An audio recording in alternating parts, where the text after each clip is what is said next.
Mga boss, good morning. So meron na naman tayong panibagong video na i-share sa inyo. Kahit pa paano meron tayong ideya. Ano to? Hyundai Accent na diesel. Magpapalit tayo ng valve cover gasket. So ito yun. Ayan o. Yan, ipapakita ko sa inyo kung paano ang pagtanggal at saka paglinis nito. Kasi ano to, diesel. So may mga injector pa dyan na hugutin sa ibabaw at saka mga nozzle. Yan mga boss, good morning. Mayroon tayo ditong Hyundai Accent 2010 model. So papalit kami ng valve cover gasket kasi ang lakas na ng tulo. Ayan o, yan sa gilid. Kaya nga lang ang problema mga boss, hinuhugot pala yung nito, injector.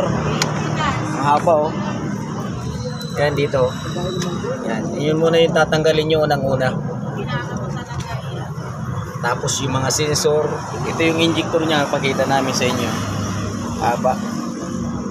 Yan, kailangan ingat lang kayo kasi may mga sensor yan, sakit. Sakit. Yan. Sige Bert, tanggalin mo na.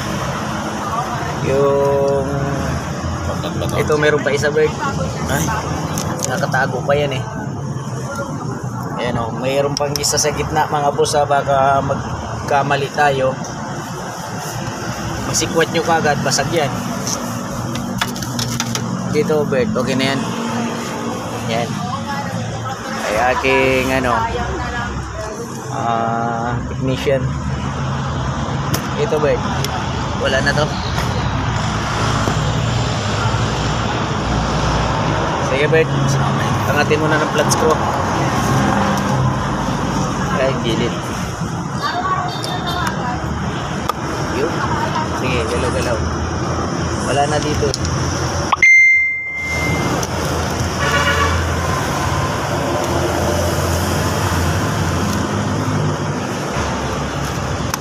Yun.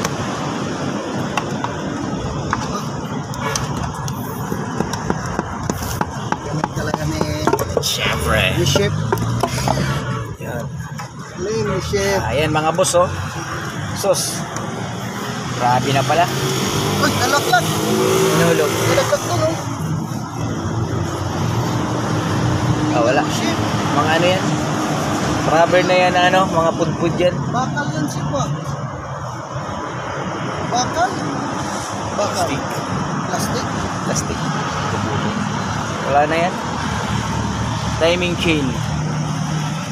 Diesel kasi ito siya eh. Accent na diesel. Kaya madumi. Baka akala nyo kotse gasolina yan, diesel yan. So ito yung fuel filter niya, papalit din kami. Kaway kaya.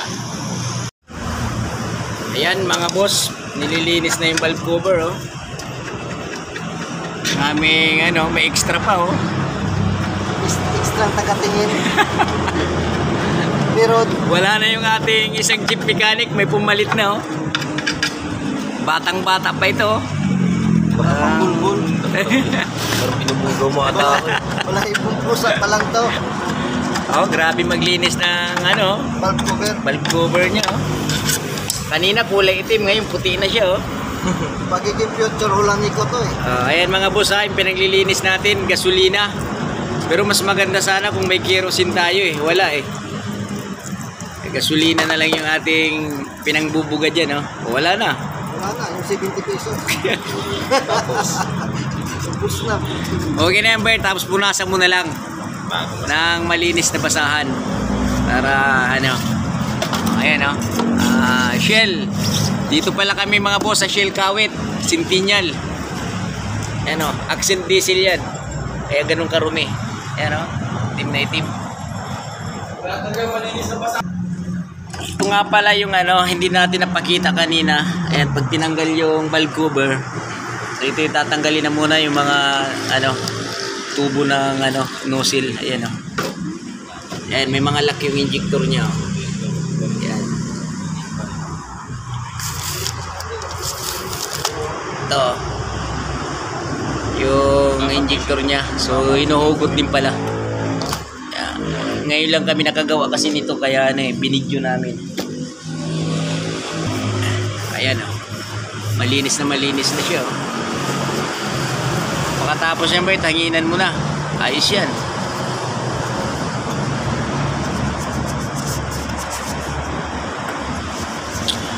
Para pag nilagay natin yung bagong gasket, hapit na hapit.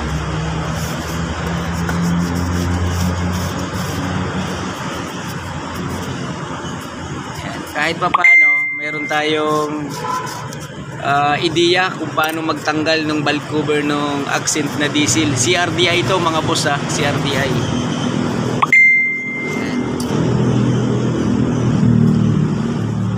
Eto, papakita ko yung makina. Nalinis na rin. Ito oh. Ito yung kanyang makina oh. Ayan, nalinis na natin yung gilid. So anong pala siya, timing chain oh. Ayan. Kadena chain. So, yung kadena nito, magpapalit ka nito pag maingay na siya eh. Kasi iingay naman yan sa katagalan eh. Matibay yung kanyang timing chain kumpara doon sa timing belt. Kasi ang timing belt, umaabot lang ng 100,000 kilometers, papalit ka na. Ito siguro mga 200, kaya pa eh. Ayan o. Sama mo sa vlog ko si Marvy. Boy, cansado ka na boy. Magkakakuha mo dyan. Buwan ko lang yan. Saan? Sa SM. Ayos. Hindi. Ano kasi nakapunta kasi kami doon eh, nakita ko. Sabi ko, may pautang yung Gcash. Sabi ko, yung utang ko na lang kayo dyan. Bert, wag mo akong tawa-tawanan, Bert. Sama mo sa vlog si Marvy. Cashier yan. Oo. May yan, certificate din. Ano yan? NC, ano ba? Ayan mga boss ha. Malinis na siya oh.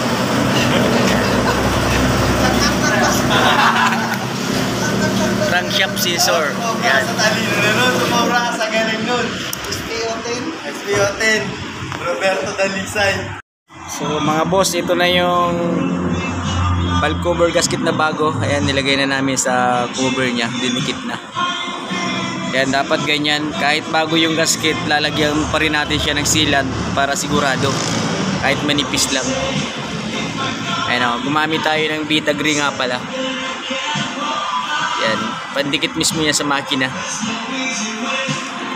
Yan, mabilis lang naman tumatuyo na pandikit natin na ginagamit. 3 to 5 minutes. Mainitan lang siya, talagang matutuyo na. Rubber din niya siya pagka natuyo. Ayan o. Talagang hapit na siya sa cover. Ayan. Galing talaga ni Chip oh. Ayan oh. Ayaw niya magpakita mukha eh. Meron tayo bigla.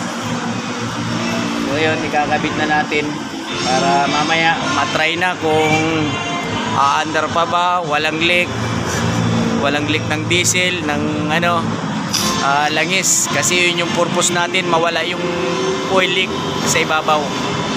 Kaya natin pinalitan ng valve cover gasket dahil doon sa oil leak. Yun, okay na, papasok na namin doon sa ibabaw ng makina or ipapatong na natin. Okay, ilalagay na namin yung valve cover. Tama kay Bert, dapat. Yan. Yun. Ano yun mga konti? Yun. Pasok na ba yan? Tapos na yung pasok na yun. Okay na. Tornilyo na natin. So ayan mga boss, tornilyo na lang kulang. Ayun, lapat na siya oh. Okay. So ilalagay muna natin dito ulit ng karton ha.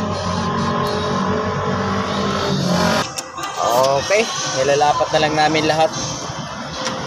Yan, kailangan pare-parehas tayo magigpit dito. Wala tayong gamit na torque wrench, so na lang yan, T-wrench na lang. Tayo na magtatansya ng higpit mga boss. Ayan. Kasi pag sa kasa, meron pa silang torque wrench. Kaya nga lang, paggamitan mo pa to, gis lang to eh. So ikaw na lang magtatansya ng higpit niyan. Ayan.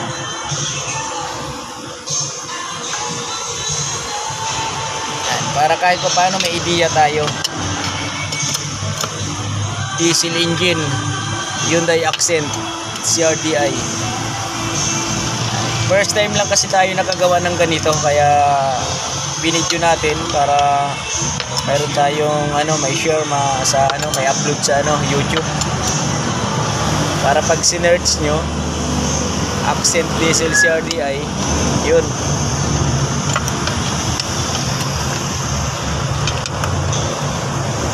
Jeff, anong masasabi mo dyan? Ayos. So clean, so good. Sige, higpitan mo na. Yung sakto sa higpit mo. Dito. Pag ganito ka ha. Yan, siya na yung ating pinapahigpit. Kasi konting lang yan dahil baka mamaya pumutok yung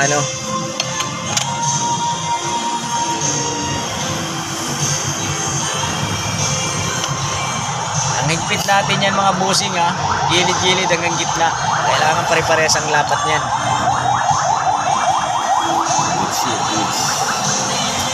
Hindi yung basta-basta lang tayo lapat ng milyo.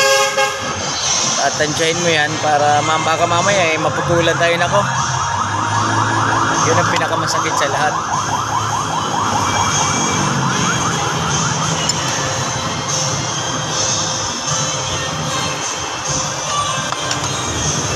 Siya na yung ating pinapahigpit para alam niya.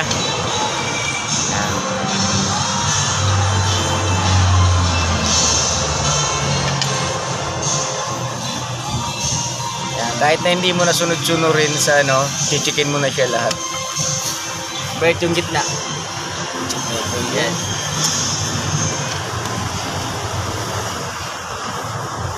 Ayos check. Paikot. Pang to mga busing, pang 1 million views to na namin ginagawa. Ayan Kahit na 1 views lang, pwede na Yun. Susunod-sunurin niya na yan ngayon Bert, mahigpit lang ha. Napapangiwi lang. Number lang yan, 10.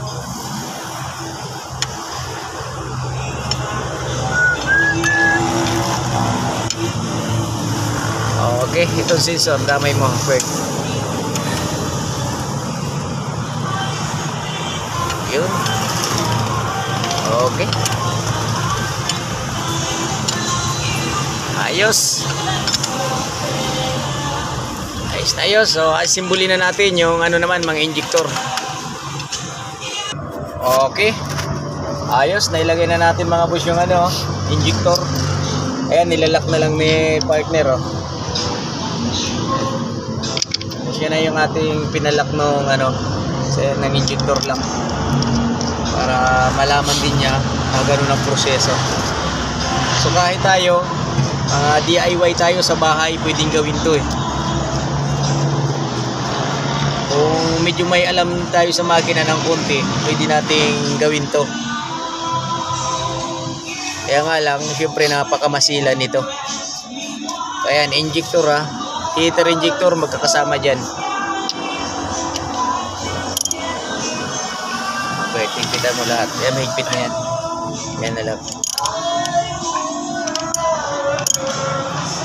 Ayos. So maglalagay na kami ng nozzle sa fuel line. Tapos na yung injector. Okay. Nakalagay na namin yung saglit lang ilagay yung nozzle niya, fuel line. Ayan yung mga tube na yan. Diba? Higpit na lang si Bert, higpit. Yung open na 17 tsaka 14.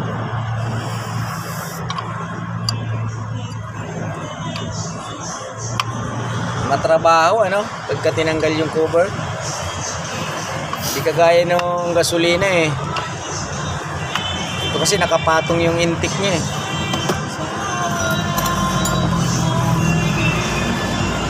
Ayun, ayos mga boss. Sa fuel filter na naman tayo magpapalit. Ito okay na to, clear na tayo. Ayos na ayos Ayos na mga bossing oh. Okay, buong-buo na siya. Papalit na naman tayo ng fuel filter. Ayan oh. Ba't tanggal to? Ayan boss, paanda rin na namin yung ginawa naming valve cover. So bumbahin muna natin yung fuel pump. Ayan, para magkaroon lang siya ng pundo rito sa injector sa mga nozzle. Sige Bert.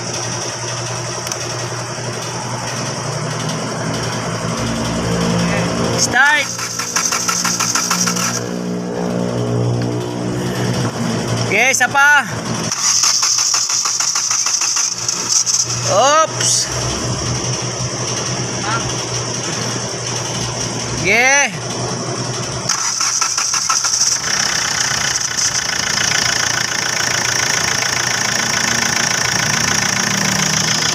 Yun.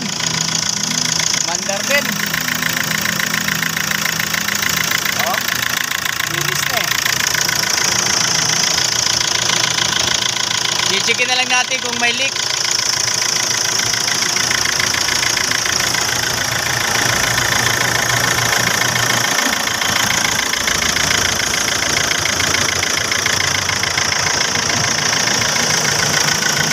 Swabing under niya oh. Ayan oh, wala nang leak.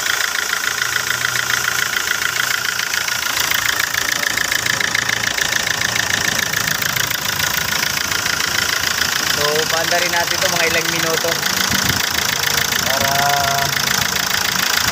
malaman natin kung saan nag-leak yung mga langis. Test drive na muna tayo mga boss.